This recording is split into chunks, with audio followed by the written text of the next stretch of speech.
Hello everyone, so myself Anshul, welcome to my channel Miss Botanophilic, and in today's video I'll be telling you about the topic, the type of succession. So in the previous video, in the part 1, we have already studied that what is ecological succession and what are the basic steps of ecological succession. तो आज की video में हम लोग types of ecological succession के बारे में पढ़ेंगे। इससे पहले जो दो इंपॉर्टेंट टाइप के इकोलॉजिकल सक्सेशन होते हैं वो होता है प्राइमरी सक्सेशन और सेकेंडरी सक्सेशन। प्राइमरी कहने का मतलब है जो कि फर्स्ट है, और उस फर्स्ट से निकलने वाली आगे की जो चीज़ें होती है ना उनको हम बोलते हैं सेकेंडरी। लेकिन what is primary succession? If an area in any of the basic environment such as terrestrial, fresh water or marine is colonized by organism for the first time, the succession is called as primary succession.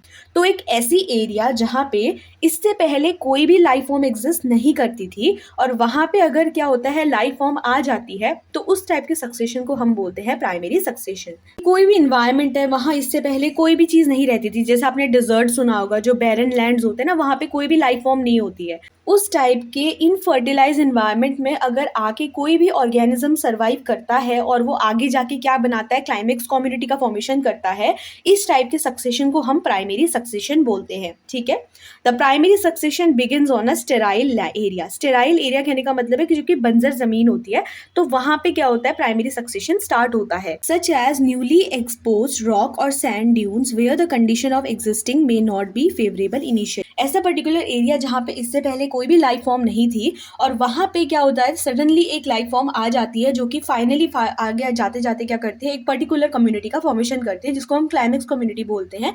तो इस type की जो succession होता है उसको हम बोलते हैं primary succession. Next we have the secondary succession.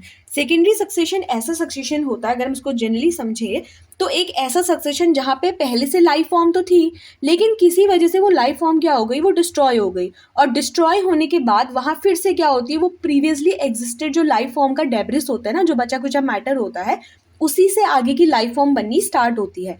लेकिन प्राइमरी के केस पे क्या था, प्राइमरी के केस पे हमारे पास कोई भी डेब्रिस नहीं था, वहाँ पे प्रीवियसली एग्जिस्टिंग कोई कम्युनिटी थी ही नहीं, वहाँ पे जो चीज़ आई वो उसके लिए फर्स्ट थी। ठीक है, सेकेंडरी सक्सेशन में क्या होता है, if the area under colonisation have been cleared by whatsoever agency such as burning, grazing, clearing, felling of trees, sudden changes in the climatic factor of the previous plant, it is called as secondary succession.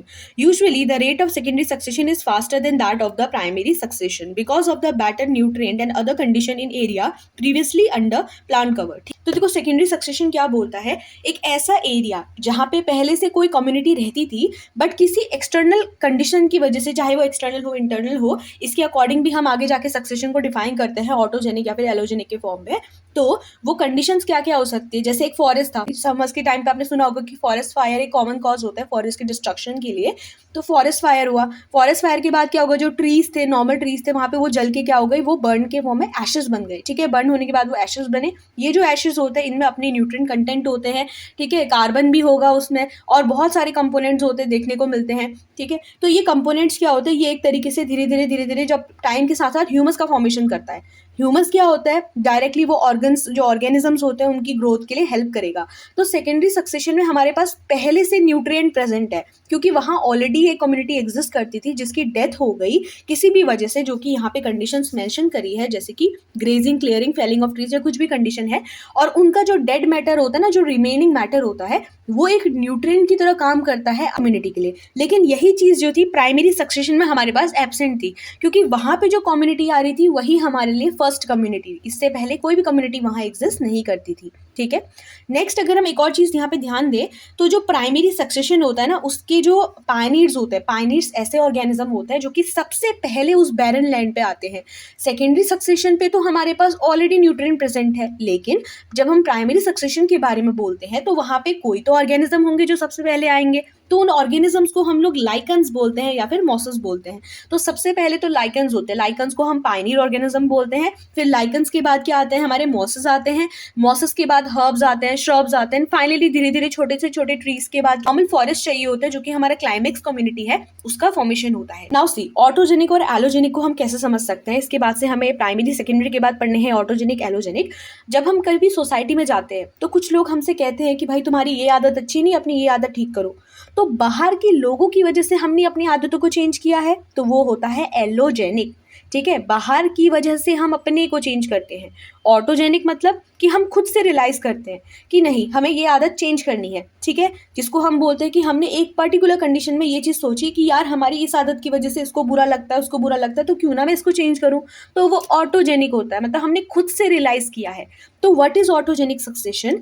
After the succession has begin, in most of the cases it is the community itself which, as a result of reaction with the environment, modify its own environment and thus causing its own replacement by a new communities. This course of succession is called as a autogenic succession. That is, जब succession हो जाता है तो कभी कभी क्या होती है, जो कम्युनिटी बन रही होती है ना, वो अपने इन्वायरमेंट के साथ क्या करती है, रिएक्ट कर देती है।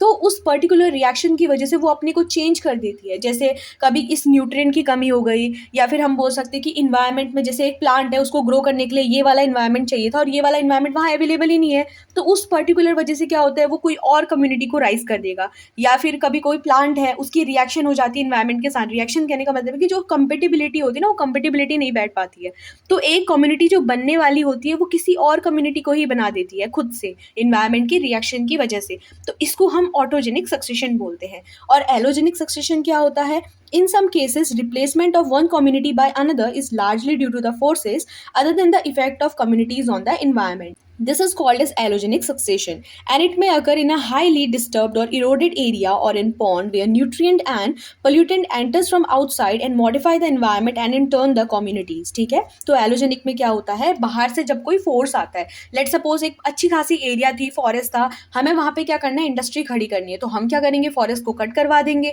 तो यहाँ पे जो सक्सेशन हो रहा है ना, वो एक तरीके से बाहरी जनरेटेड फोर्स की वजह से हो रहा है। जैसे आपने फॉरेस्ट फायर सुना होगा, उसमें भी सेकेंडरी सक्सेशन हमने पढ़ा था। तो वैसी कंडीशन जो होती है हमारे एलोजेनिक में होता है। जो सक्सेशन हो रहा है ना, वो बाहर की एक्सटर्नली जो डिस्टर्ब्ड फोर्सेस है उनकी वजह से हो रहा है, चाहे वो ह्यूमन एक्टिविटी हो, ओवर ग्रेजिंग हो, कटिंग, बर्निंग, ग्रेजिंग होती है। इन सब कंडीशंस की वजह से जब बाहर से कोई कंडीशन क्या होती है, कम्युनिटी को इफेक्ट करती है कि वो अपने को चेंज करे, तो उसको एलोजेनिक बोलते हैं। अब हम पढ़ते हैं autotrophic succession and heterotrophic succession. नाम से क्लियर हो गया होगा भाई, ऑटो मतलब जो खुद का खाना बनाते हैं, और हेटेरोट्रॉपिक मतलब जो दूसरे पे डिपेंड रहते हैं। तो ऑटोट्रॉपिक सक्सेशन और हेटेरोट्रॉपिक सक्सेशन हम कैसे समझे?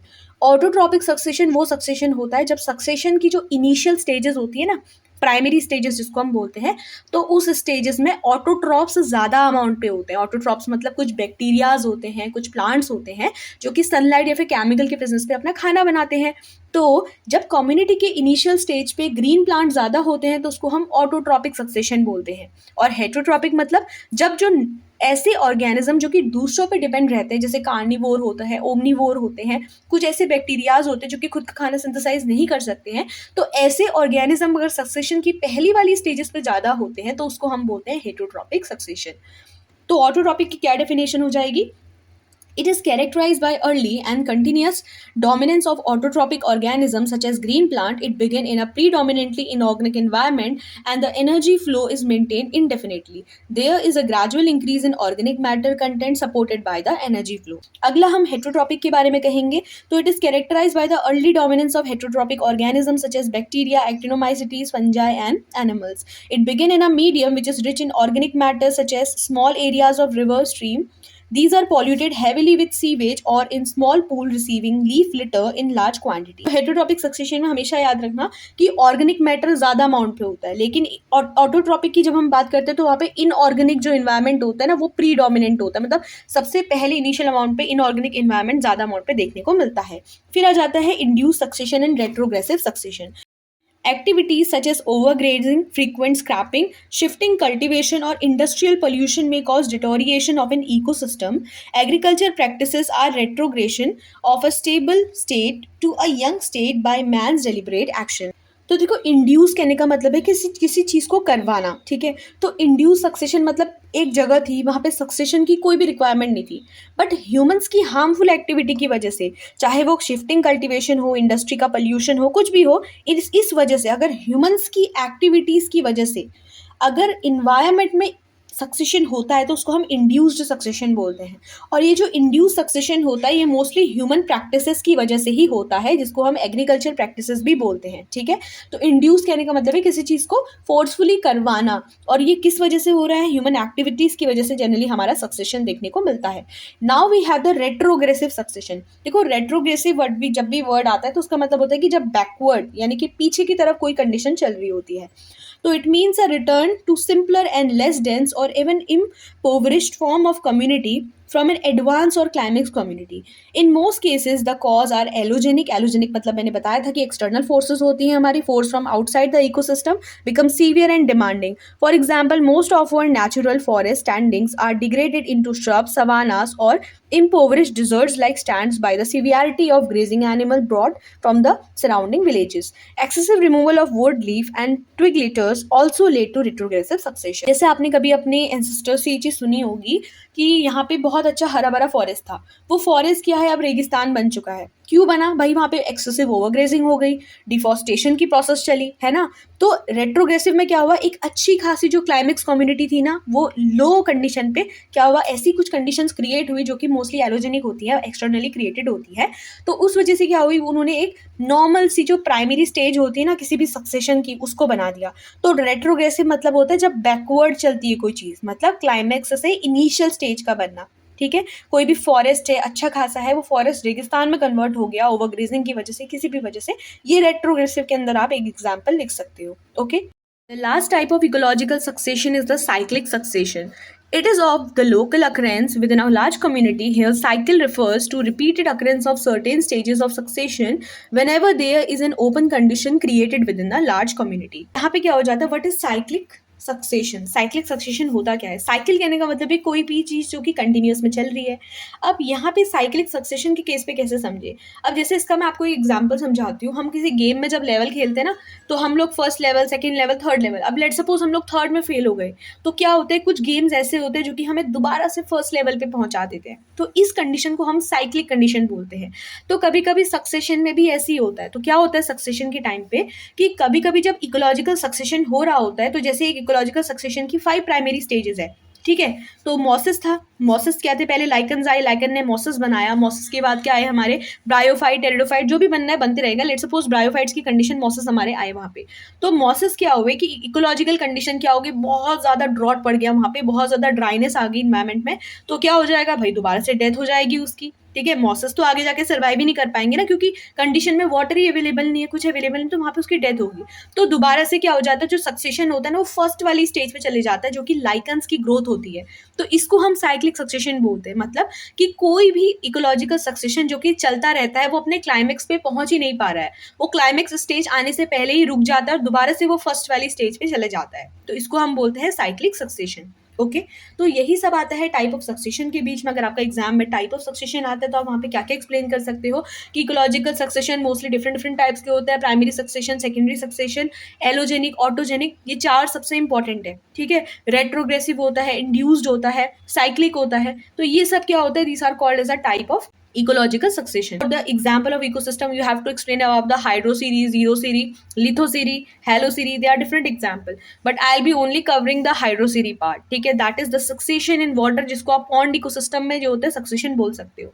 तो उसके लिए मैं आपके लिए थर्ड वीडियो जरूर डालूंगी। इससे पहले मैंने फर्स्ट पार्ट भी अपलोड कर दिया, आप उसको चेक कर सकते हैं about the ecological succession. So soon I'll be uploading the third part of ecological succession, that is about the hydroserie. So that's all for today's video. If the video is helpful, then please like, share and subscribe. Thank you.